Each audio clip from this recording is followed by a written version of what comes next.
Hey everybody, welcome to Laserforce Loveland. Tonight we're going to be reviewing a game from Laserforce International's 2024. I am Mischief, a player from Loveland, Colorado. I'm joined by... Would y'all introduce yourselves? DK from the Resupply slash Sacramento. Kodama Chubby Bunny edition from San Diego, California. The Fear Turkey, also from Loveland. Woo! Glad y'all can make it on tonight. We're staying up late to review a game from Nats. Could we get some context? Someone want to jump in as to this is the finals or semifinals game, something like that from Nats. Yeah, it's like I don't know what to call it. Semifinals, quarterfinals. It's whoever wins this goes to the grand final. If you lose, you still are guaranteed no worse than third. So it's an important finals game that is going to determine at least one of the grand finalists. How about that? It's the last game of only winners bracket. It's the last game where both teams have 2 lives left. So we were all winners coming into this game. You know, it's potentially win or potentially go home. For the California team, what was happening before the game? How did you guys prep for this one? Well, the whole tournament we had been making a bunch of adjustments, and I guess some more context for this game is up until this game, like every time we had met you guys in round play, we had lost. I think both games. You guys hadn't dropped a single game to us yet, and so we had been constantly making minor adjustments to the overall team play, to individual team play. And yeah, I don't think there was anything grandiose. DK, correct me if I'm wrong.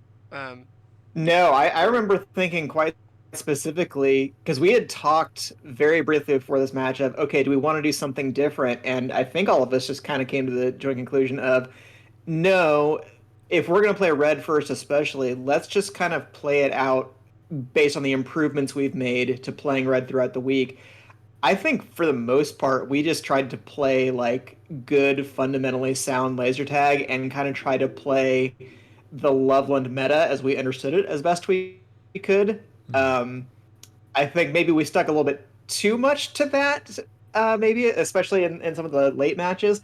But if we'd gone to like the grand final, we might have maybe thrown in some more crazy stuff. But we're still in the winners bracket right now. Let's just see how we do if we just play them straight up and see if they change anything. And if we need to adjust from there, then we can. But no, I don't remember any specific strategy adjustments here other than to just keep in mind all the things we've learned about the field throughout the week. I do remember that when we talked beforehand, we did say something about like this is their home arena. They've seen every single possible permutation of the game that could be thrown at them, or at least close to every single. And so, it's unlikely that we could throw a curveball at them that they weren't at least familiar enough with to be able to adapt quickly. You really presumed a lot of confidence in us. I'm flattered. And yes, we had beaten you all 2 times we had played you before. Thankfully, we used the pod system to avoid getting to play you any more times. So that was very helpful. I will say, from our perspective regarding your team, with all respect to the Cedar City team, I think we were most afraid of playing you. At this point, you had beaten them every time you've played them. And Yeah. while Cedar City certainly, I think, has more explosive, unpredictable potential, as you noticed throughout their games, yeah, y'all had the least amount of weaknesses to show. You were sound at every level. So, Josiah, you want to talk about how our team was handling it coming into this game? Yeah, we picked green because we felt like we wanted to see what you guys had, Let's see what you got. Let you have the strong side so that we can kind of assess the situation after the game, figure out what we need to do next. I throughout like the 8 months of practicing with this team, we had decided through practicing against the B team that me heavy and mischief commander was kind of the way to do it. And we made a mistake, actually. We switched our lineup a little bit too late in the game. We should have switched the match before this. So there was a little bit of like uncomfortability just because people were used to some things, and it led to a lot of chaos. It was a lot of fun. I do think I remember thinking you guys were going to throw a curveball at us. I was like, I feel like there's still another lineup in there, and I was kind of thinking it would be Mischief Commandering you heavy, and I was a little worried about that one. When I was looking at the teams prior to the tournament, and I was looking at, because you guys are the team to beat in this tournament from square one, I was looking at your roster and thinking, this is the correct, the technically most optimal way for them to do their positions. And then you hadn't shown it the entire tournament, and I was like, do they really not think that this is, do they disagree with my idea of what's best for them? And then at the very end you pulled it out, and I was like, you were waiting. yeah. Yeah. Consider it the honor. We were like, okay, don't pull it out. Don't pull it out now. Don't pull it against our B team even. This was the game where we were like, I don't remember too much specific planning going into this. We were all, I was nervous. You know, the tension, the finality of it all was really getting to me, but I wasn't having time to really worry about it. I just remember us saying, stick to the plan. Should we stick with our regular lineup? No, stick to the plan. This is what we planned all tournament. And this was the game that we flipped. But to Josiah's credit, yeah, we hadn't practiced this. We'd spent the last 3 days getting used to the other lineups. So there's a bit of unfamiliarity when coming into this one. Also, I think we figured it out. Also, it was the first time that Ghost and Brahmatized had played Scout at the same time, which was another funny one. Oh, really? We didn't think of, because they both had always played the bottom floor Scout strategy whenever they played, but they never played at the same time. So someone had to go top, and I have video evidence that Ghost practiced second floor Scout at least once, but it wasn't his comfort zone. No, he was not a huge fan, actually. Interesting. Yeah, I don't think of Scout as being anything else other than a second floor position, so I guess I was the wrong person to ask on that. Well, and I think it's fun to share now. Like, we had always had a Scout going across the first floor. Generally, one of the big reasons, just to check for BS. If they were going to do something weird on the first floor, someone to immediately scream that it's happening and we can adjust. It's not too hard to go back up your own ramp or go up the enemy ramp or do something with that opening move. They don't have to stay down there, but yeah, that was pretty common. That was pretty common with us too. For the most part, I think we sent sweets across to the other ramp most games. Against some of the better teams, we actually kind of stopped doing that, or we didn't do it as often. Partly because I wanted us to have additional personnel on second to focus on consolidating control of that, and said, well, if they crash our back door, we'll just have to adjust to that and have people swing around to the proper positions. But I would rather have an extra scout there just to get that extra hit on a 3-hit on the second floor if we don't have the best positioning we can. But sending a scout across the bottom has a lot of advantages too.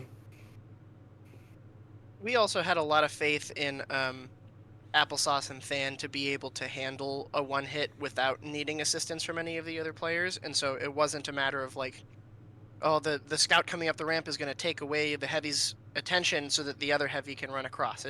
I wasn't even on my radar the entirety of that game. It's so valuable to have an ammo who can defend themselves at least against a one-hit, right? So the heavy doesn't have to be constantly looking in two directions and saying, like, you guys can't even handle a scout, come on! And arguably the most aggressive medic main in the scene. Yeah, that's good. At this level of play, you do need your resupplies to be able to handle a scout. Why don't we get into it? Yeah. Okay, I'm going to move the screen a little bit over here. And now the audience can see what's happening.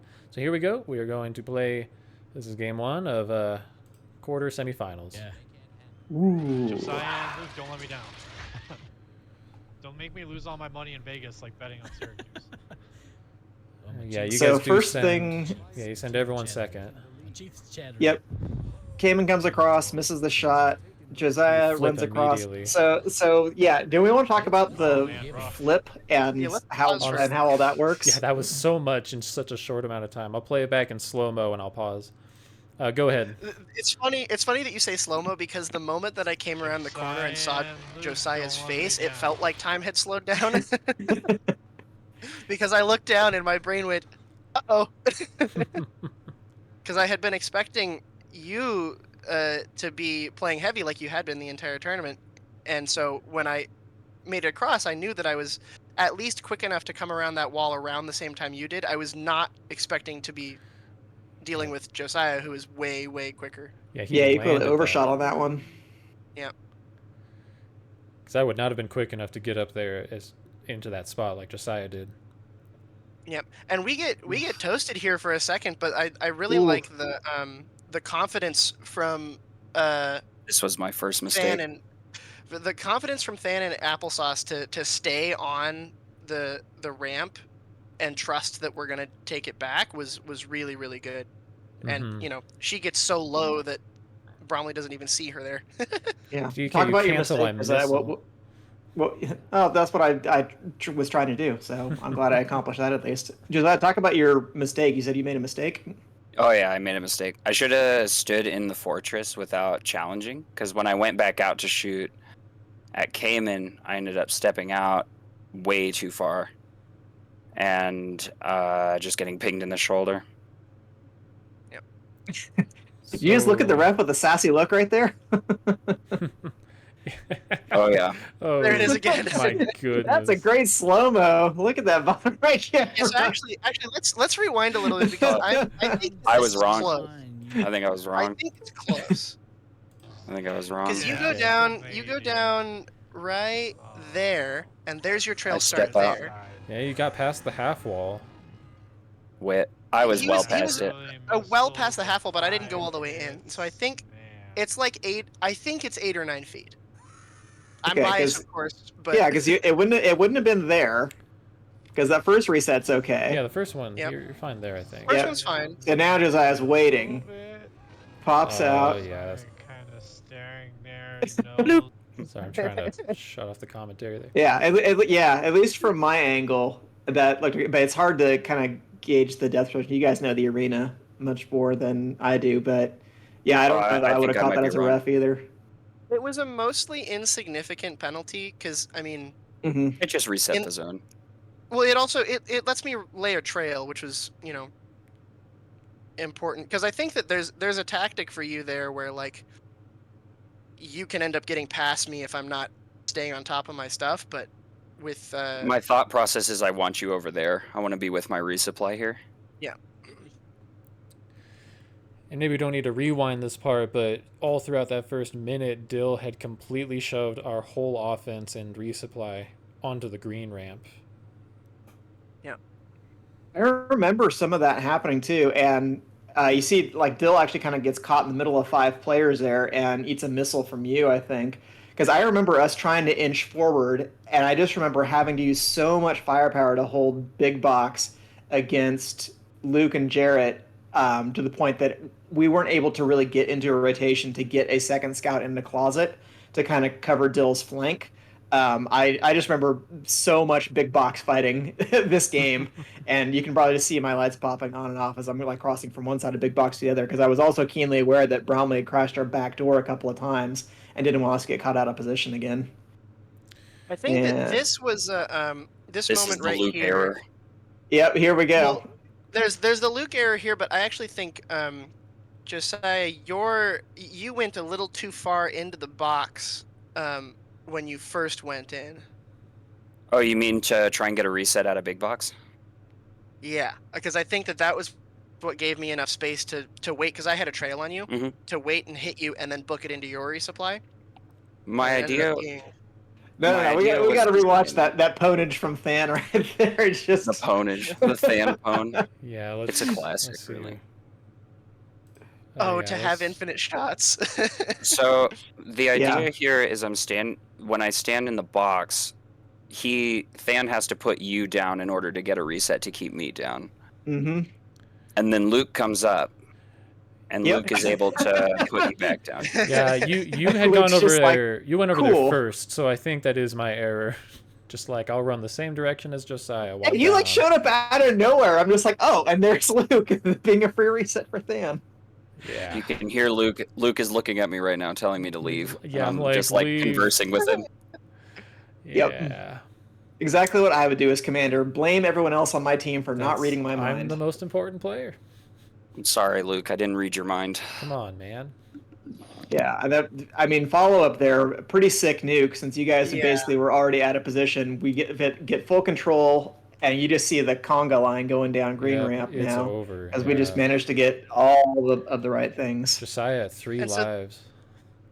this Two is lives. this is a moment of the game when I think our adaptation throughout the week actually shot us in the foot. And G&D and Scythe mention it in the broadcast at this moment that what would have happened if this same game had gone this way day 1 or day 2, then I would have taken 2 resupplies and booked it downstairs immediately. Yeah, Mm. and I don't know why I moved away from closet right here. Like I should have been in position to see Bromley, but I got shot by Luke at one point, so I must have crossed back to big box to go over there because I don't know why I wouldn't have been all over this at this point. Yeah, but we had talked throughout the week that I had been getting too aggressive, like when we push people downstairs, and I think that in theory that's correct for me to stick back a little bit. But the problem was that Dill wasn't keeping the pressure on the way that that we needed him to. Yeah. And granted, we didn't know just how low you guys were. Like we knew you guys were hurting, but we didn't know that you guys were like crit. Yeah, it's a risky play. You go down and you leave your upstairs exposed, but sometimes when you send the queen across the board, you get a checkmate.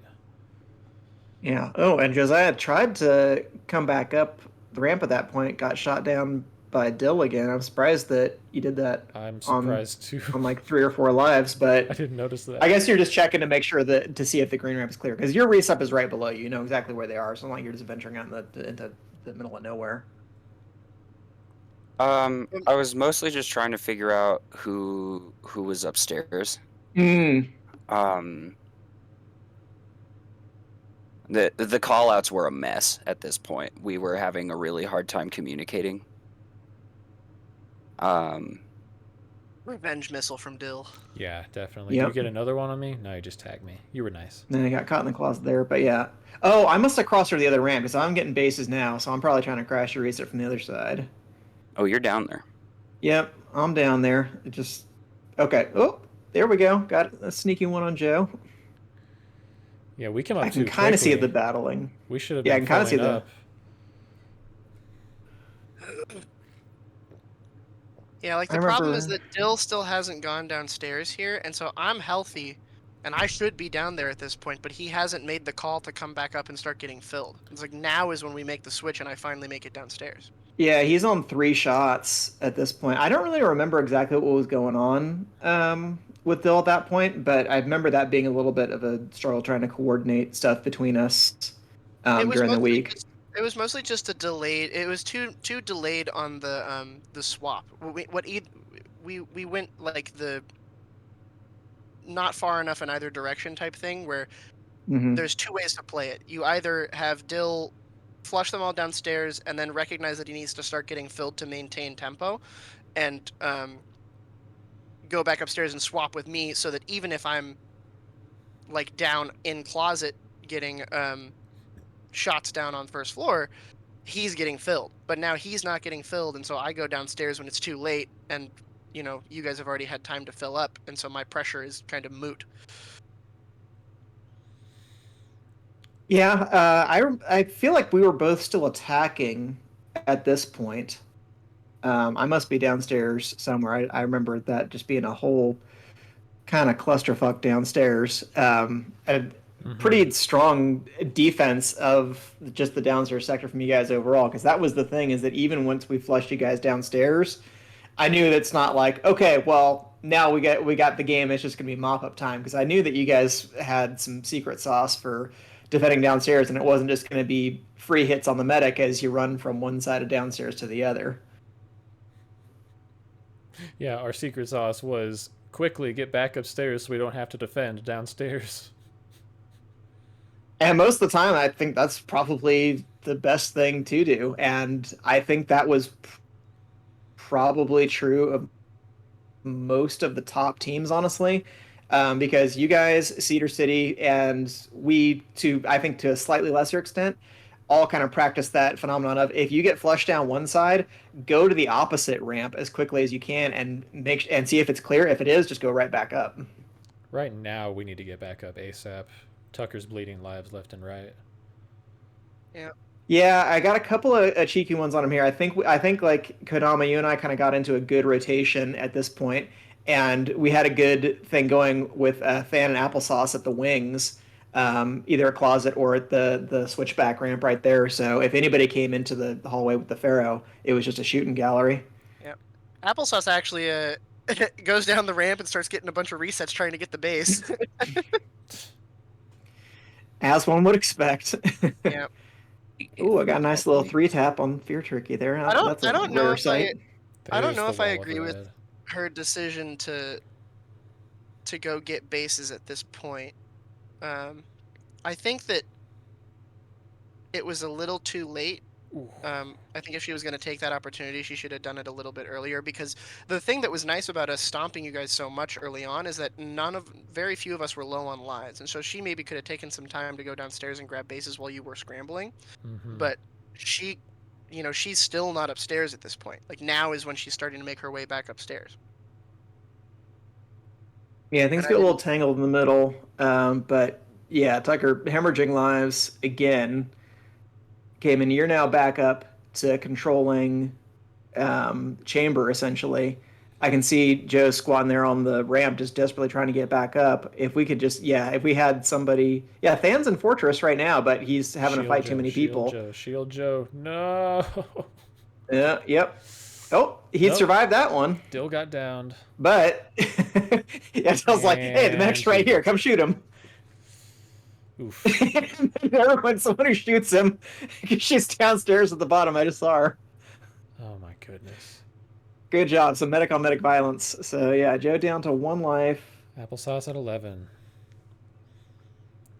Yeah, I mean, other than Jarrett, you guys are pretty healthy here for the most part. Obviously, you'd prefer to see Josiah all the way up on 20 and would want to see you above 20 in this situation, but it's not like you're all super low. 9 minutes and 30 seconds. Joe's dead. Yeah, just on paper, other than Dill needing shots, like, this game should be dead meat at this point. And we just got a little too in our own heads after this, because there's no reason this shouldn't have just been like pretty quick after this, honestly. Yeah, I mean, I think that we failed to establish control of the thing that I think you guys did really, really well is that you, even though your medic is dead, you've established control of third floor, and so it's really hard for us to push you guys off of third floor without one of Dylan's nukes, and he's nowhere close to one. And well, so it's if like you guys... they didn't get the memo that when their medic's dead, they're just supposed to run around like chickens with their head cut off downstairs until the rest of them die. It was so rude of you guys to keep playing out and defending third floor. You're just supposed to let us run over you at that point. Come on. Mm-hmm. Yeah. Sorry, dude. Email not found. Bad manners.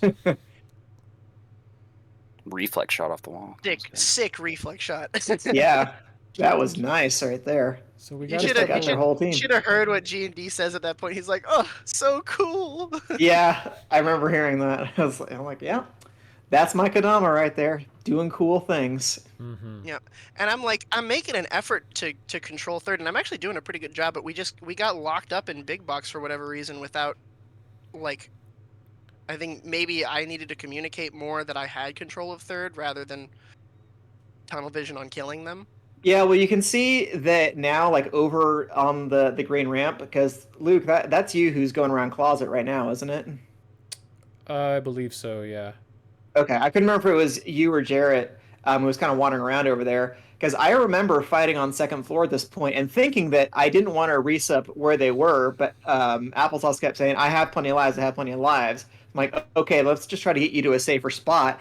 And you can see me, I think I just got shot and was running away there from you. I'm like, I will try to get you back over toward closet, because I knew that Kodama was over either at chamber doing something toward third floor. So I'm like, if we can just reestablish over there. But now you've gotten flushed all the way to Fortress. So I think like the side just kind of kept flipping from wherever you guys, Loveland, were on the 3rd floor, and it was just like it seemed that wherever we wanted to go, you guys were already there, so they didn't really know what to do. Like, this is the moment when I should be telling you guys to come up to Fortress. I Yeah. don't know what my headspace was at this point. Maybe it was too focused on the elim and not focusing on, you know, keeping Applesauce alive. But I think Shouldn't need to though. yeah, if we were playing perfectly, I think the best thing is to have both of them come up to Fortress at this point and Mhm. at least get me some doubles because I'm low on shots, and so Yeah. even though we're so ahead on resources because our medic has 9 lives, like it's hard to do stuff with that resources if our gas runs out. I mean, if I were in your And shoes Dill's at this kinda- point, I would be playing conservatively. You killed our medic, you have the lead. Maybe you don't want to give it up, you know?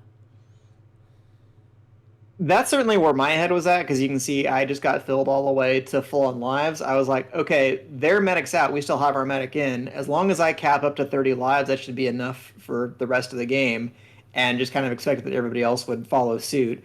Dill, I think, just started going out for his attack run again because he has enough shots at this point to get to the next nuke, and really that's all he needs to be in resupply for. If you've eliminated the enemy medic, if you're filling up as commander, you only need to fill up enough to be confident you're going to get to the next nuke, and then you can worry about what happens after that. I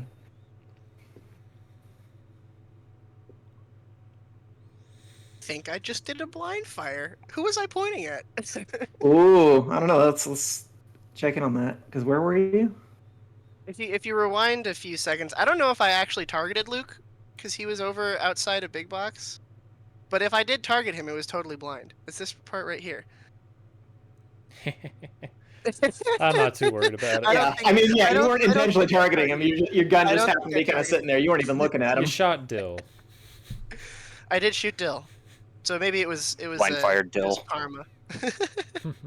It's legal if it's my own team. That's right. Ooh, Applesauce in a bad spot right there, over by Baja. Just started getting annihilated by Fear Turkey.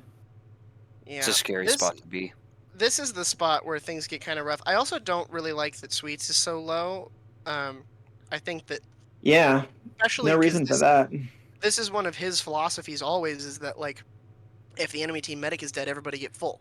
And he's the only person on our team who needs lives. Well, you know, what was the first thing I did? So Right. Yeah, I was, absolutely. yeah.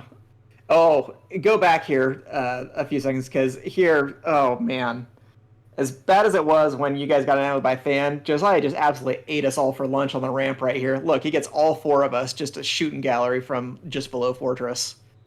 Yeah. Because he gets 2 people on the ramp, or he gets like 1 person on the top of the ramp, 1 person who is on the ramp, and then like 2 people on 2nd floor who just, we weren't looking in the right spot. Yeah. Well, you're all crammed into the middle of the 2nd floor. We have all the surrounding area. So you guys need to retake 3rd, some part of it. Luke, you missiled me. That's Jerk. not nice. It's a hard thing rude. to do, Cayman. I was really proud of that. Locking. And in all honesty, I probably should have been helping to try to consolidate control of 3rd floor a little bit more. That had just basically been contrary to most of our philosophy throughout the week, where I was just like, if our scouts are on 3rd floor, something has gone terribly wrong. Like, that's where the resupply and the 3 hits can hang out and do stuff. But now they've gotten forced all the way down, and now Applesauce is down to 1 life. I just saw them get bopped again when they were going down red ramp. Generally, that's true. It's better to have the 3 hits up there, because 1 hit will get pushed out immediately. Mm-hmm. So we Like, I feel like there was only a handful of times I even went on the 3rd floor the entire week. Like, I was pretending for the most part the 3rd floor is lava, unless I was like attacking an enemy position at the top of one of the ramps. I didn't really want to go up there.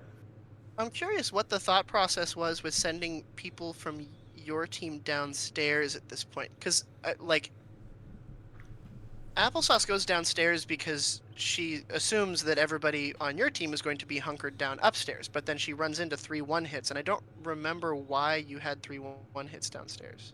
Well, Jarrett's been on 2 lives for like 5 minutes, so I think he might have just been hiding down there. Okay. Well, now That strikes me as likely. And Bromley is bloodthirsty. He's trying to get medic hits. Yeah, Bromley is has no chill. Well, you It's like, guys I told got him to play 16 first lives, floor I can do scout. And my thought process here was honestly, our medic's dead. I need to try to murder them. I mean, maybe because he got killed so early in the game. I didn't think there was a chance we'd survive this, to be honest. Yeah, but you counterpunch. You did the right thing because I think you guys. I kind of half jokingly said, you guys are supposed to run around like chickens with your heads cut off downstairs once your medic dies. But like that's the mistake that too many teams make is once their medic is dead, they concede ground too easily. Rather than like, no, if we counterpunch right now, the other team may have exhausted so many resources killing our medic. We actually might have a chance to knock out their medic at the same time, and then we can kind of get this game back on a more even footing. Because I remember feeling kind of shocked when Applesauce went out. I was like, I thought she was fine on lives. I wonder what happened. But then I also kind of thought, well, but I got totally full before she died. So I'm sure everybody else on the team, I'm sure we all have plenty of lives. Well, apparently that wasn't the case. It was mostly just me and Than, I guess. We're starting to approach the moment that kills you guys, but there was no way that you could have known that this was going to kill you guys. Because what ends up happening here is that you guys have closed the point gap a lot. And it gets so close, in fact, that I don't think maybe it's a minute or so It's ahead. a little but later. I'm back upstairs in chamber when it happens. Oh, Okay. a funny thing is about to happen. You're in closet Cayman when it happens. Yeah, Jarrett yeah, finally died. A funny thing is about to happen right here too, because I run up. I'm so desperate to kill Simply Okay out of the game, so I run back up to get that one reset, even though I'm going to be shocked because I'm trying to take out the one hit. You can see me going back down a closet. I knew just I was on my tail. I thought I got tagged like all the way at the top of that ramp though. So you watch when Luke counter nukes right here. I complained to Aiden, who's reffing right there. I'm like, hey, I never came up. But not knowing that I had been put down just outside a closet because I knew Josiah was behind me. But you still didn't shoot me. You actually could have shot me right there, but I had no idea that I basically had no path right there. Man of honor. I didn't trust myself. I mean, I got that's psyched out. fair. But yeah, I didn't know about it until after the game where Aiden was like, DK, when you told me you had a path, you had no path. You went down right outside a closet, buddy. But, oh, okay. But yeah, I kept waiting for more people to come upstairs, and I'm just sitting here jerking around with Josiah the whole time. And for the most part, it's not going that well because other than that exchange right there, you're usually getting your shield reset by Simply Okay. So I'm like, I'm not taking lives off of you. That's why I was so desperate to get upstairs to try to take one out of Calkins because I'm like, I gotta kill the ammo. He just is resetting Josiah nonstop. Okay, so this is the point where we're all cooped up, and it's at this point that I think I have now at this point said to you guys, we're ahead, just hunker down. Yep, I remember that. And it wasn't a resource issue, it was a positioning issue. Because I knew that we were ahead on lives for obvious reasons. But the problem was that we were fighting against Loveland A going up into third. And so there's, like, if I had 13, 14, 15 lives, maybe I can just keep running my head into that wall. But knowing that I'm fighting an uphill battle that is possible for me to never break through was starting to scare me. If we knew what your guys' 3-hit life situation was, we definitely would have been way more aggressive right here. But I didn't know that you guys were on 1 and 2 lives. I think Josiah gets his bases in this game. So he does get his bases, and that's actually not the turning point, which is funny. No, oddly enough, well, no, it doesn't lose you guys the game, but it possibly gets you guys eliminated by Josiah and Simply Okay going to get their bases, because you will see there is a moment when you guys get ahead on points that we just instantly change our strategy. We're like, we have to kill them. Let's go. Yes. Oh my gosh. I think it might have been John getting his Josiah, bases. Yeah, it's because Josiah gets both of his bases, and it's not quite enough to break the differential. But I see him going for him right now. Yeah, Josiah's grabbing him right now, and he actually ends up staying downstairs the entire time because he's. I got stuck. You guys were staring at me from the closet down at Red Base. Had dinks in my armor. Fan's coming back up now, and I remember calling for him to get up as soon as I saw him. because Dill's around the corner over by a fishbowl, and I'm like, Dill, help us kill them. He's like, I can't. I have 2 lives, and I have a pick out of my shield. I need Fan. So I'm like trying to whisper to multiple people from closet. I'm like, Fan, get over here. Dill needs a reset.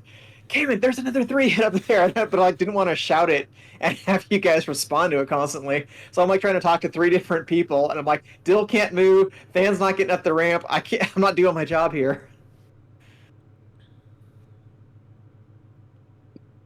I think we're close to the point. Yeah. Yep, I see you shaking your head right there because I think Calkins was asking you if you wanted some shots. So we're just hanging out closet. Than's on the ramp. I think I keep looking over because I know Bromley's going to come back up. That we start bopping each other right there. Because I'm like, sneaky Bromley is going to keep coming over to switch back and start spamming shots in us and killing us. Dude, I love Bromley. Oh, he's such a pest, but I love it. I think you got me. How did I miss that shot? I don't know. I Same don't way know. you missed against Josiah at the start, I guess. Ooh. Oof, Oh, I and got the hit by reset right there. Josiah. Dang it. Oof. That's honestly a rough exchange. Lose 2 lives right there without getting a shot off. I was so annoyed because I came up the ramp and missed my trade, and then Josiah, for some reason, is sitting at red base. Yeah, that's awkward. That's just a positioning thing. Okay, I'm still fighting Bromley, so of course I still can't move, still can't do what I want because I always have to watch a second angle when I'm playing against you guys. It's a sign of a good team. For sure. I remember here that I was trying to feign some confidence. I really wanted to keep poking my gun out to fight and staring at Cayman because I really did not want him coming up the ramp. And for whatever reason, you guys felt like I mean, I understand why, but if you only knew how scared we were. Yeah, Bromley's not scared. He's going into Baja right now.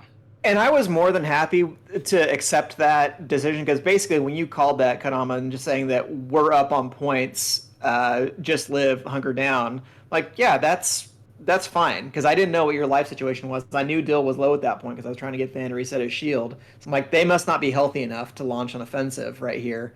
And I get it. I can't take on the whole team by myself. But like you're kind of accepting a draw in that scenario because yeah, we get the win on paper, but having like a $2,000 win against you guys, we know that's not going to cut it for game 2. So I do think that There goes Gaben. like had I known, yeah. So yeah, watch when Simply Okay gets that base, you can basically just see all of us are just like, okay, go. Yep, you Destroys hear the beacon. Yep. green team is ahead by 700 We all points. start moving at once. Finally. So thank you, Simply Okay, for getting that base and telling us to pull our heads out of our collective asses. Because, jeez, we were just letting you guys live.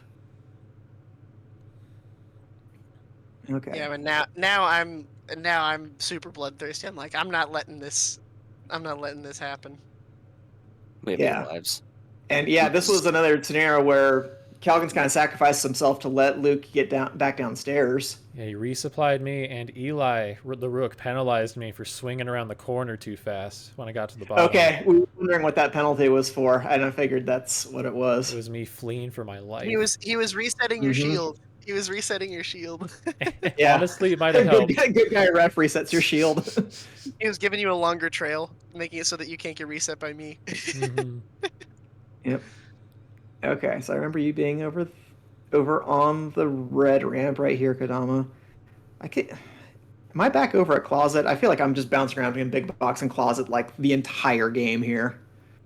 And it's important to note that we still haven't heard the 60 seconds, and so like No. we're Mhm. I'm not kicking it into overdrive. I'm not saying that I'm not trying 100% at this point, but I know that we can be a little bit more like careful and calculated with the way that we try to execute this game. Mm-hmm. If we were at 60 seconds, I maybe would have gotten a little reckless. Mm. Yeah, we were checking spots because look, I'm up on 3rd floor where I said I never wanted to be, but I didn't hear that Fortress was clear, so I go and check it. Mm-hmm. Then I come back past then. I'm like, okay, well, they're not here. And I'm sure I tell them not to get me because I was still in Rapid at that point.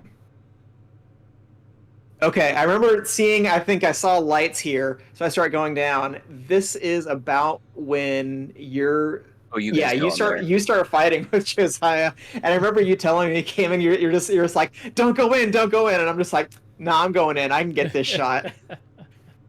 He did. You I was did get the shot. don't tell me not to go in. Come on, I've earned So the right to take the shot. I've been in this game long enough. I And I don't even sneak know up where the Than is greener. at this point, but somehow He's He's, still at chamber. He's still at chamber. Yeah. And he, like, thank God he was there because it maybe Mhm. would have been close. It maybe would have been close. Yeah, Dill misses me there. And I think what happened is I think the ramp creaked too loud. Because Than knew. Or maybe it's if you look on the bottom right, I'm making a big green reflection on the ceiling. That might have also given me away. I feel like I saw him look over there, so he might have seen just the hint of lights at the top of the red ramp right there. And yeah, calls you out. If you Yep. had gone towards Than, Reset City. I don't know. Maybe it would have Maybe. been bad. Either way. Maybe. pretty I good. think at that point we would have had him boxed in, so you might have been able to eke a few more points out of that. But yeah, that was. It's such an entertaining. It's both like a good and ugly game at the same time. But I feel like that's honestly what happens sometimes when you have two really talented teams. Mhm. Is that both teams are so concerned about making a mistake that they might trade some of the small edges that they would usually take against other teams, because it's like you're not as worried about weaker teams taking advantage of a possible weakness. But here it was like we're so nervous about overextending, even when we feel like we have you guys backed in a corner, that we kind of like let our off the gas a little bit, and that ends up being a mistake all its own. Like we correct it, we finish out the game, but like not with that much padding. This is still to this day decisively the most fun game of laser tag I've ever played. Oh my goodness, really?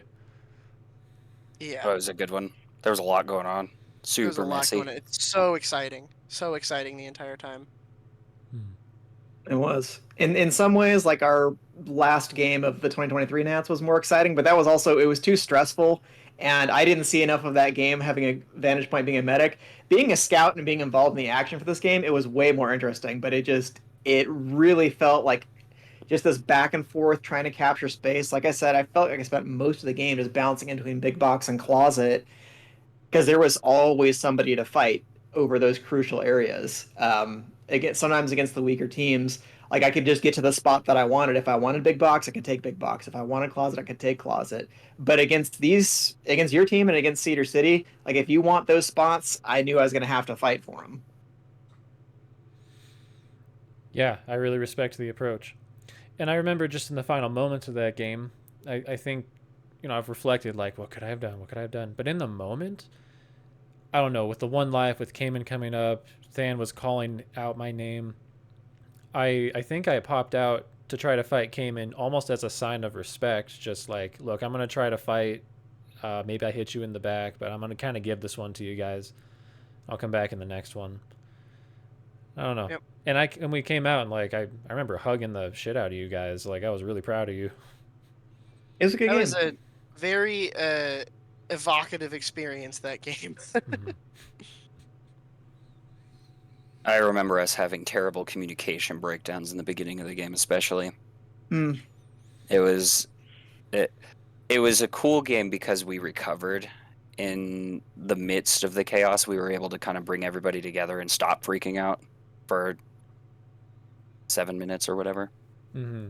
And I mean, no discredit to you guys, that given the circumstances with both me and Dill basically just putting the hurt on from square one, like most teams would have some communications issues in that moment. I can guarantee that any of the other teams at this tournament would have probably had a much harder time keeping their cool after something like that happened. Mm-hmm. Well, it's something, I don't know who said this, but some teams get unlocked when the medic dies. DK, I feel like you might have said that at some point. Once Joe was dead, it's like, well, what else is there to do but kill him? Mm-hmm. Yeah. I don't know if I originated that, but I think I have repeated that sometimes because honestly, that's kind of how I felt about our Aquan team sometimes. I'm like, okay, well, without me anchoring, without me being an anchor around the rest of you guys, now you can go play. But Selfishly, my favorite thing about playing ammo is the moment when my medic dies. It's like, yeah, I don't need to babysit anymore. Mhm. now you Mega can go Scout. be the general from the midfield and go Exactly. do some things. You get to be babysat. I get to be babysat, exactly. But I Well, get to be babysat on the front lines. Mhm. I'm also curious about your guys' approach on green side here, because to be honest, again, the data doesn't really bear this out, but my perception, the way I think about playing the Loveland field, I actually kind of like playing from green better, and I believe that theoretically, green should be the stronger side. But all the evidence points against me, so I'm not exactly going to choose that hill to die on because basically every team seems to do better from red. But I'm curious in terms of like what you guys felt that you did better from green that other teams had trouble with. Um, uh, can I do this one, Yeah. or do you want to say this? You, All right, all right. I'm a green hater. I like red side. You tell them why green's good. So green has one really distinct advantage over red, and that's second floor access. So your commander on green side is going to get deeper into the second floor much faster than the red commander is going to get to second floor. And it's kind of the opposite when you're thinking about like the heavies. The heavy coming up to third floor on green side is going to be much slower. So as far as like initial setup goes, your commander and your heavy have an offset advantage, which makes for really like complicated situations. When you're playing upstairs, green has a lot more options as far as like making trails and being able to like play the box and the L wall, going into trench and doing all sorts of weird stuff. But red side, it's way less complicated. You got one direction you're looking. That's it. And when things are more simple, it's a lot easier to figure out what you need to be doing, I think.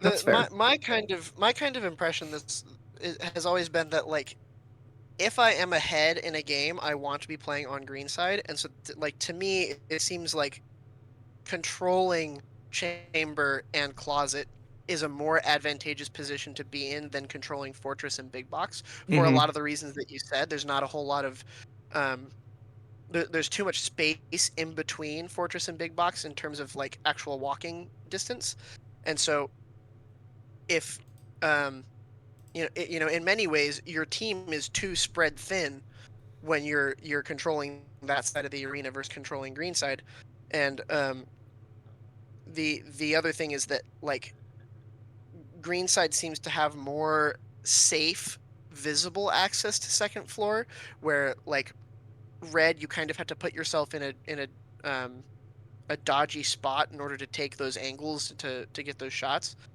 um and then from a heavy standpoint, I feel more comfortable playing from red side as a heavy because I don't have to look as many directions. I just have to look down the hallway. But as a green heavy, you have to look both ways because if your team loses control of closet, then you're going to get shot in the back. Immediate access, exactly. Yeah. Mm-hmm. There's a lot that goes into like mid game theory. So like if you're most situations are going to end in a stalemate if two teams are even, right? So like one team is going to be on green side and one team is going to be on red side. Red side, as far as shots goes, has way more angles going from red into the second floor. So if you're standing in the middle, kind of by the pipes, you're going to be able to see all the way to like closet and stuff like that and make certain amounts of plays. Just it kind of depends on whether or not people see you, you know. Whereas like the green ramp does nothing but hurt you if you're a green team. You can't really interact with the second floor very well unless you see someone who is already down or they're not looking at you and you just like have a moment. For the most part, you kind of relinquish a lot of those advantages big box can straight up just see into that entire area, like that pivot point between third floor and closet. Yeah, go ahead. Go ahead. The other thing that I think is really interesting about your guys' arena is that it seems like red side is more punishing for defensive mistakes, whereas green side is more punishing for aggressive mistakes. And so the style of which that you have to play on each side is very different, even though like the fundamentals of the game isn't really changed all that much. Like it's still heavy is the wall between the enemy team and the resupply, and is trying to take control of the space that everybody wants, etc., etc. It's interesting because on green side, you have to be a lot more precise with the way that you break the enemy team, and on red side, you have to be a lot more precise with the way that you defend your team. And I've always, as a heavy main, felt more comfortable defending than attacking most of the time.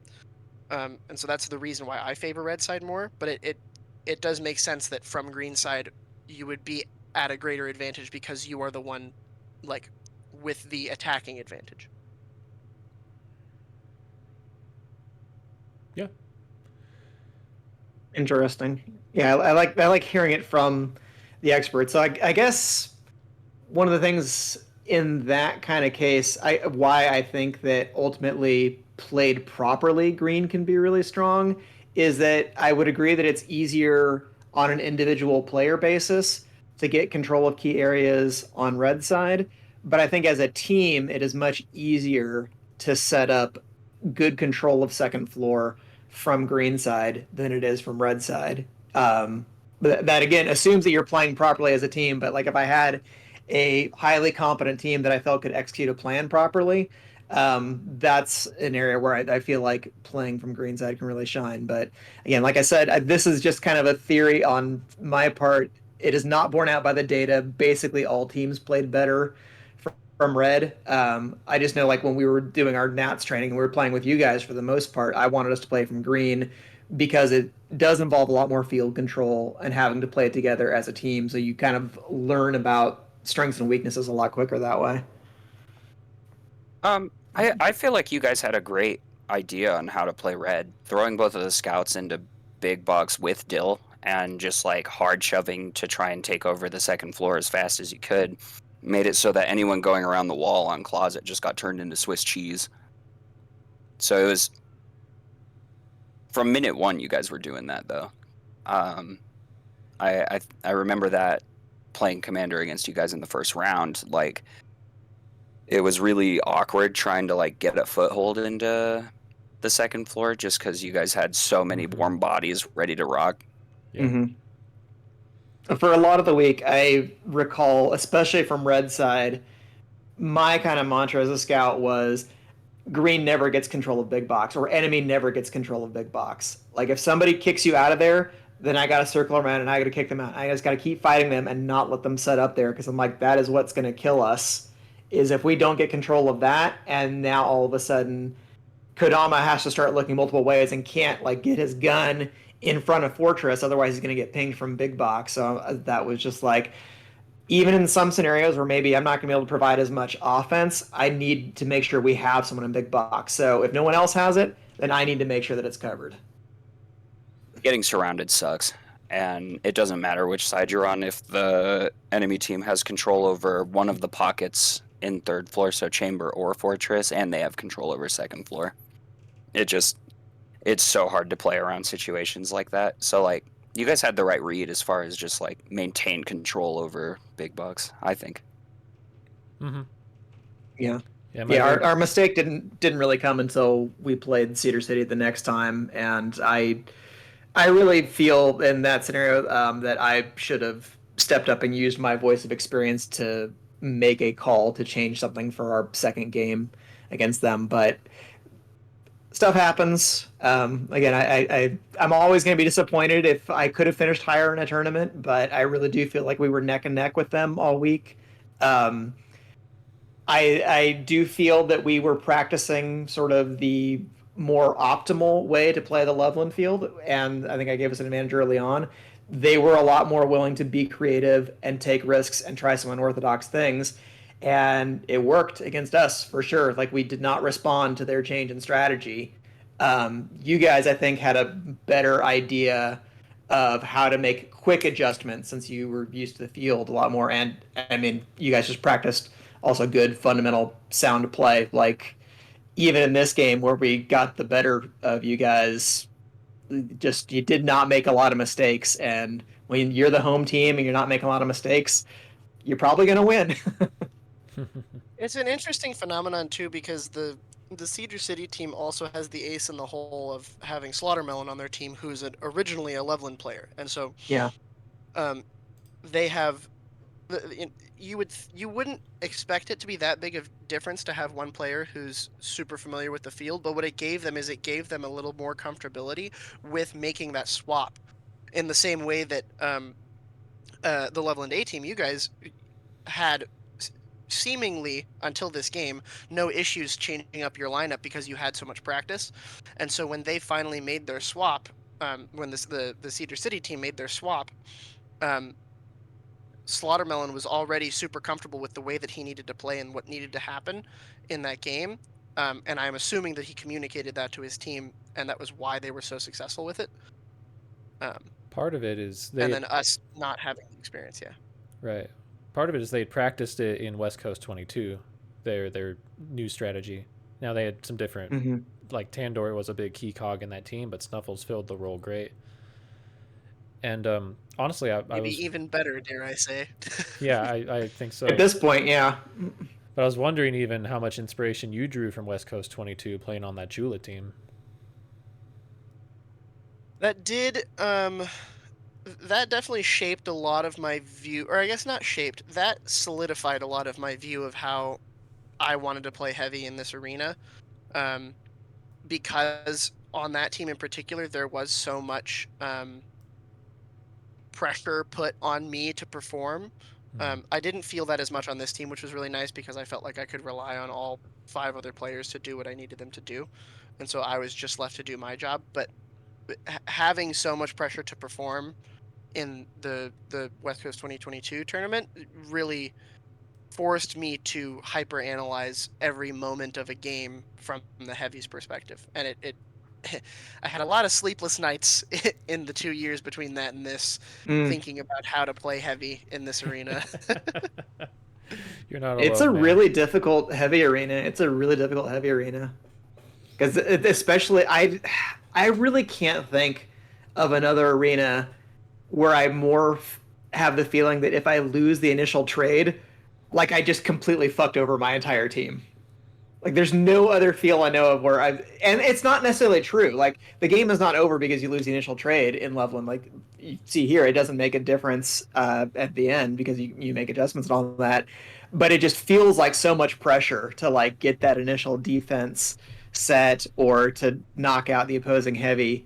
And you know you can get punished for small mistakes in lots of arenas, but for whatever reason, like it just the pressure of heavy feels super high in Loveland. Especially against a heavy like me or like Josiah, who if they didn't use 3 guys, I don't want to go against any of you. Yeah, it was just like the thing that happens, I think, is that we think so quickly because we've like played the role so many times that as soon as you win that trade, you're already moving to the next thing. You don't take a moment to decide, oh, do I need to go in here? Do I need to fall back here? Like there's a moment in this game earlier on where Josiah runs in to shoot Fan and Applesauce because he can't hit me because I have a trail, and I position myself as far away from him as I can while still being able to see him so that when I shoot him, I can immediately start booking it to the other side of the 3rd floor. And it's, you know, you don't have time to hesitate on 3rd floor as a heavy in this game. Mm-hmm. Oh, you guys are totally Josiah, what right. were you going to say? Go ahead. Oh, no, you can go, Luke. Oh, I was just related. I What were you going to say? Nothing. You big silly. Yeah. Well, I was just gonna say, like, I relate to the sleepless nights for heavy in this arena, and it does feel like that. And Heavy in Loveland is actually one of the only things in my life to give me actual PTSD episodes. The pressure that you feel, and like when you lose a game for your team, you really feel it. And I want to share this like here because I think it's important for people coming in. Like, after Nats, I was literally having like some PTSD symptoms. We were playing just for fun games, and Josiah was reffing, and he was talking to my commander about a teachable moment, like a newer player, and I began just like screaming at him to stop like distracting my commander because I had done all this work. I was commanding the team.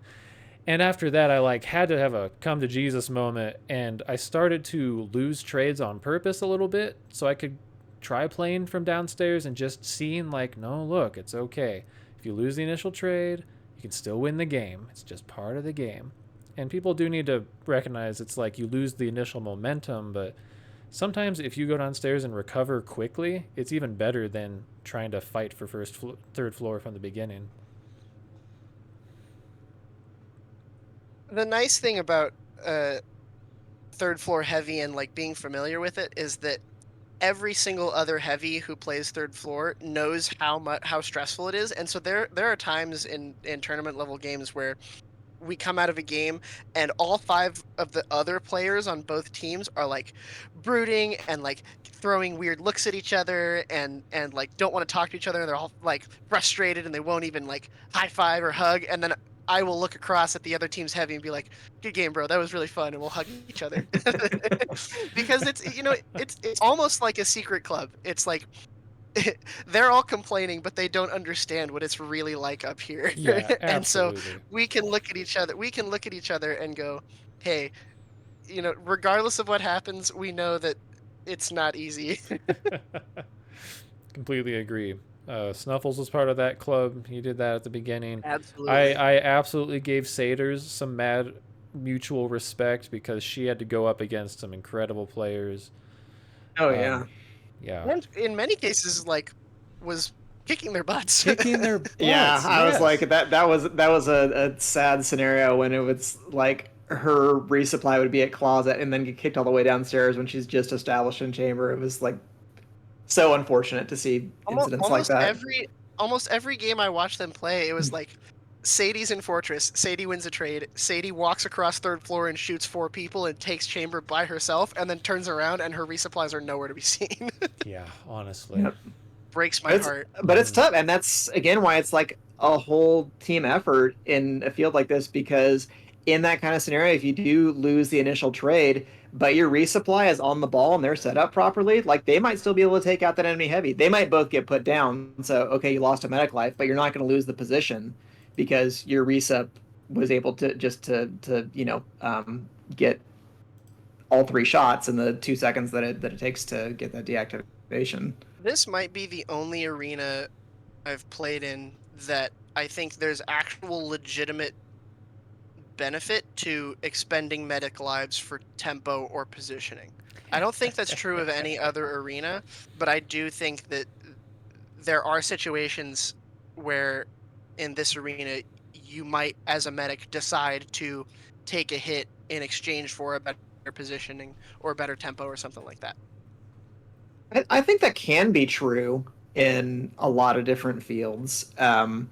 I think it just maybe most readily presents itself here because you end up in weird scenarios where both resupplies are essentially looking at each other from just across that third floor gap, or in a close situation like that. But I don't know because I could make an argument for a field like St. George that maybe you do that if to get to your more advantageous side of the field as well, where maybe you sacrifice 1 or 2 lives, but those are tough calculations to make, and that's why I said that even though it's presumably like the lowest pressure position on a team, like playing medic at a tournament level is really stressful because it's like you feel the need to justify and account for all 20 of those lives, and it's like you get that 20 and that's it. So you better have a damn good reason for why you lost each and every one of those lives. Otherwise, there's going to be some explaining to do after the game. To yourself, I guess. I think we had to do a lot of We all explaining need to to- Tucker after this game. We all need to adopt Applesauce's philosophy of the medics' lives are a currency that you use to try to buy the other medics' lives, and you just try to get a really good deal. I've never heard that. That's great. There is something to that though, that I Yeah. and you heard me talk about this a lot in the run up to Auckland. That I'm just like, if we're going to make mistakes as a team, let's make mistakes of aggression rather than mistakes of passivity, because like I think that's what happens in this game. We make a mistake, it's being too passive and not capitalizing on things quickly enough. Because even if you make a mistake, if you stay aggressive, it still keeps the other team on the back foot responding to your moves. It's just the kind of like be the craziest guy at the bar fight and people aren't going to mess with you. Somebody who's just going around swinging wildly, they're like, I don't want to mess with that guy because who knows what he's going to do, right? Personally, I really like heavy in this arena. You would, you weirdo. Yeah. Yeah. Tell us why. It rewards you, especially in the beginning of the game. It rewards you really heavily when you're playing well. It feels really good to be playing good when you're playing heavy in this arena. That's true. Even when you lose, like the beginning of this game, I was on a huge dopamine high because I just like shot 5 people and missiled Than. So mean. It's definitely the highest action arena for a heavy player, because most of the other arenas, it's like put the resupplies in opposite corners and the heavy stands in front of them, and that's like the entirety of the game is trying to break in and push them out of the corner because it's harder to hold everywhere else that isn't the corner. But here it's like the heavy is the one whose primary job is to apply pressure. Like you do still want to protect your resupplies, but the way that you do that in this arena is by making sure that their heavy can't do what you're trying to do. I feel like a lot of arenas are starting to move in that direction. I think that might just be kind of a shift in the meta that's happening right now after seeing, I mean, heavies like, again, the 3 other people on this podcast, or Rusty, or seeing people like Beans and Cody or Scythe and Micro from the East Coast, like very aggressive heavy players that really do keep the other team off balance. And we have enough players now who really understand positioning so well that you can't necessarily have the old situation where a commander can just walk in and put down the entire enemy team. Like just the skill gap in between the really good players and the kind of mid-level players is not what it once was. It's like really narrowed quite a bit. So using the heavy as kind of like the offensive bludgeon against the other team might be starting to be the optimal move in some cases. So I'm curious to see how that continues going forward, or what things will be like in Brisbane this year, if it will play differently than I've seen it play in the past, and if it will be heavies being more aggressive, for instance. I think that the resource leash is always going to be a factor with heavy. Like there's never I don't predict that there will ever be a meta where like your heavy is your primary attacking role, because they just don't have the stamina to do so. And Got a phaser, don't you? you do have a phaser, but there's also more points to be picked up playing aggressively and moving around a lot than there is playing defensively. And I think that while we're definitely seeing a shift to more active heavies in the arena, especially with this recent tournament in Syracuse, I don't know that it'll ever shift to a truly aggressive heavy style, with the exception of Loveland, of course, because Loveland is designed a particular way. But yeah, in maybe Syracuse, active heavy is the Yeah. better term for it in that sense, Because- where it's because like you're not like full offense, but you're a little more like midfield. because I got to play, I got lucky or unlucky, depending on who you are, that like I only had to play 2 heavy games in Syracuse this last tournament, which made me very happy because I didn't want to play a bunch of 3-hit. But the 2 heavy games that I played, it was like, because I had changed the way that I see that role, especially in that arena, it felt like my entire half of the arena was my playground, and that no one, it was my rules and everybody else was playing by my rules. And so it's a much different style than how heavy has traditionally been played, not just in that arena, but in every arena where the heavy stands between the enemy commander and scouts and your resupply. The turret heavy. Mhm. Yeah, exactly. And there was many moments in that tournament where like I'm shooting a commander down and then I'm like, see you guys later. I'm going to go chase him back to his resupply. You guys can handle the scouts on your own. Yeah, I really like your guys' takes on it. Like I kind of used the analogy earlier. I treat if Space Marines is like chess, I treat the heavy kind of like the queen, and it feels like such a shame just to keep your queen by your king defending it all game. Now I think Yeah. sometimes that's the optimal move, but I think there's like a balance in the middle between full offense and full defense. If we look at the course of a whole Space Marines 5 game, you have different attack waves that come at the enemy medic. I like a heavy being mixed in every second, third, fourth, fifth attack wave, however the pacing of the arena goes. Like sometimes you need to just throw it out there as a high risk, high reward play, or based on the context of the game, sometimes you don't need it back defending your resupply. They're fine on their own. Or the resupply can go on a base run, go somewhere else, and you just totally abandon your base for a little while. It's a very effective tool, but there is a risk to leaving your resupply undefended. Go ahead, Josiah. I looking at Cedar, the way that they use their heavy on second floor to just kind of take over the entire space. Mm-hmm.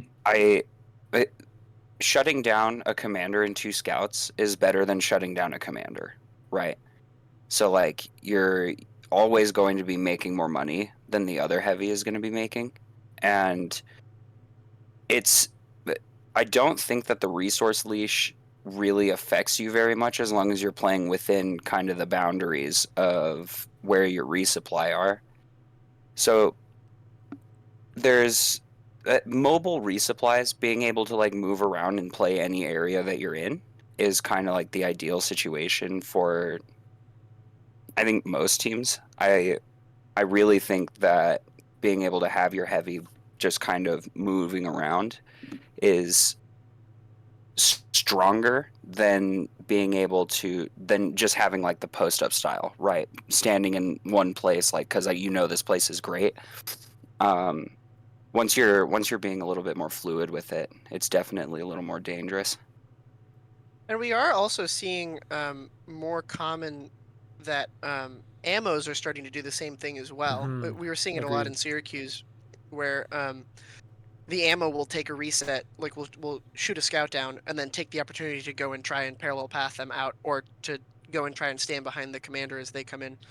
And so I think that we're definitely making that shift towards a more active mobile resupply, at least on your side of the arena. And obviously it's very field dependent. Like you're going to see it way more in Syracuse than you would in Loveland, because having a mobile resupply in Loveland means that you get popped moving from point A to point B almost every single time. Mm-hmm. Yeah, I love the idea of the potential of the ammo. I think there's so much. I was really loving to see Odin's Fist on your guys' 23 team, and I thought Simply Okay was doing a lot of really interesting work, being sort of an extension of the medic, someone who could run out and help the 3 hits where needed and get eyes in different areas of the field. Like the ammo can run out and act as a just a one-hit scout running out into the midfield at times. They don't have to go super far. They don't have to go attack the enemy medic, but I mean, and the resupply mechanic can be used in a lot of interesting ways to help out your team. For sure. And for anybody who is like using this video or using this podcast to try to examine their own game, or like look for examples in game, watch this game back and watch what Than and Simply Okay do, because you're really seeing some very top level elite ammo play happening in this game on both sides of the field, like knowing how to do reset strategically, knowing when to push out a little bit, knowing when to buy space for your medic, knowing when to stick together to get those doubles. Like ammo, really resupply generally, but I think ammo is such a complex position because it is so valuable to a team, like Kodama was saying, to be able to push your heavy out just a little bit more. And part of the way you're able to do that is if you push your ammo out just a little bit more. So you have like a bigger zone of control and you have more options that get unlocked as like different players are going by. It makes my brain start having a lightning storm, and it's amazing. I think there's also something to be said for the fact that medics are becoming much more comfortable by themselves to not get reset chained and shot if they're left alone. And so what my team was finding was very effective in Syracuse last month was that we would get to a point where we were ahead, and then the ammo would just go out into the front with the commander and start resetting their shield, or topping them up on shots if they had a moment to sit. And so we had so much forward pressure, and because in that arena, if you have a really good medic, they can kind of just hide in the many crevices that there are in that arena away from the enemy attacking force, that you don't really need to worry about leaving them alone. And so there's a lot of room for activating the players on your team in this game that I think is still very untapped. I agree. And it's good to see now in the that there are enough people who are good at all the positions, or at least very good at their particular position, that it starts changing the options that you have as a team. Um, so I've lost my train of thought on that, but it's exciting to see people being able to play all these positions at an elite level now, because that is when strategy breakthroughs happen and you start getting away from the old meta and people start having to stretch new muscles in order to compete. Because if you're still stuck in the old way, the new way was designed to beat the old way, so you're going to need to either evolve or die. If we keep going, this is going to be less game analysis and more overall philosophy on tag. Yeah. Well, I think we did a pretty good game recap overall, but did. people want to mention like a big takeaway from this game. If we just go around the table and do that, I'll try to think of a second one after my rewatch this for ammo play value, because there's a lot of really good stuff here. Best advice: never give up. Play till you die. It ain't over till it's over. My biggest takeaway from this game is that we need to not be afraid to change the fundamentals as the phases of the game change. Because like there's many moments of this game when I think the base rules that we have like spoken or unspokenly set up as a community as to like what the optimal way to play is, they start to break down once the niche of the situation starts to take over. And so I think that definitely, if you're starting to try to get from that like intermediate to advanced, or advanced to like top tier, you need to start reassessing the state of the game and how you as a team need to change your strategy in order to accommodate that.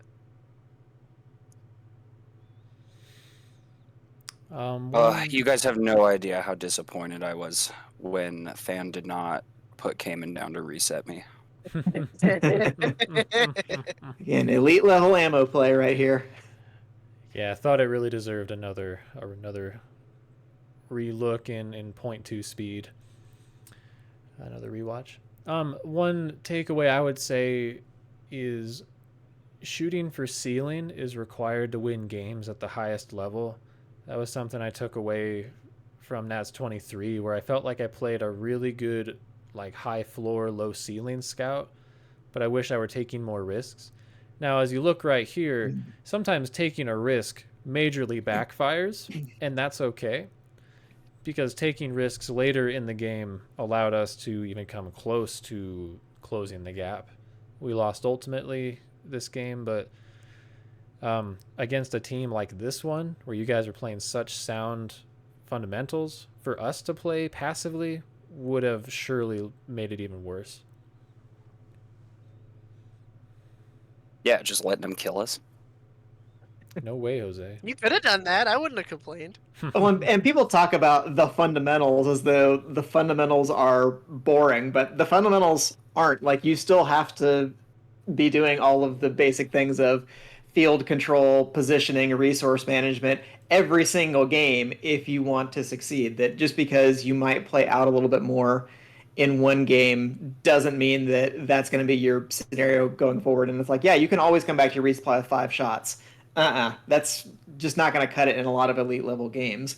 And I would say that's like the other takeaway for this game is that sometimes elite level laser tag between two teams that are really operating near the top of their talent level, sometimes the games are ugly. And it's a beautiful kind of ugly because it's just two teams trying to stick as close as they can as what is good, fundamentally sound laser tag. And you see in this game, I think, Mischief, you probably get about 9K, and I think you're the leading scorer in this game. Most of the other 3 hits are like in the 7K range. Brahma and I are somewhere in like the 6K range. So, like, those are perfectly respectable scores, but they're nothing to write home about. You're not going to be looking back at a member night and being like, oh, yeah, look at this scout game where I scored 6,500. But in a lot of games, when you're playing good, sound, fundamental tag, like Thunder had this whole example mathematically where it's like, yeah, if you just score 300 points a minute and get your bases as a scout, you're at 6,500. You're probably doing enough. Like, you don't need to do more than what your job requires, because if you start trying to do other people's jobs on the team, that's when things can start going wrong because you're not in the position that you're supposed to be. And maybe if you just stuck to getting your 6,500, 7,000 points, but you were covering the right places, it would have been better for everybody. I don't know what I think about looking at it like a budget. Well, budget in what way? You have a quota. You gotta hit 300. You gotta get 3 tags a minute. I mean, and that can be a tall order in some games, but I think when you break it down that way and just say you only have to net 300 points a minute, that doesn't actually sound like that much. I mean, so it is harder than it sounds, but it also ideally doesn't sound like you like, oh my god, that's an impossible standard. It's like, yeah, you get a couple mutuals, or ideally that's like you put down a 3-hit once a minute and stop them from getting into your resupply. That's something. That's a good thing you did. There's nothing I love more than 3-tapping a 3-hit in the back when you're playing Scout. It's like as satisfying as it's the Scout equivalent of a missile. It really is. It's just like, oh man, it just felt so good. They didn't even see me.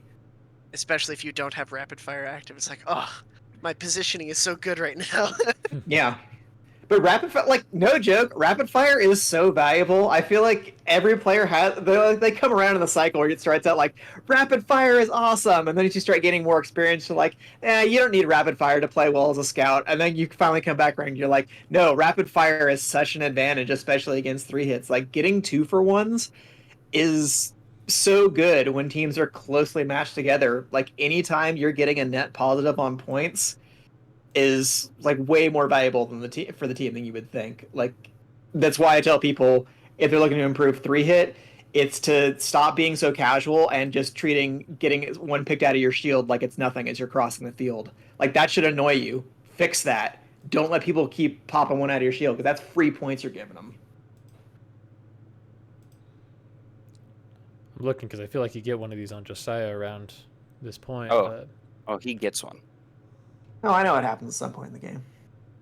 Once in a blue moon, I'm able to get something on this man, but then he uses freaky mind tricks and missiles me in the back, like on that game that I just reviewed the other day for my video. Sometimes I get lucky too. Well, I'm lucky just to get to play with you all. And with that, we should probably wrap up this video. Yeah, that was fun. It only takes, what, like 2.5 hours to discuss a 15-minute video? Yeah. Yeah, this It's is a lot why. of nuance.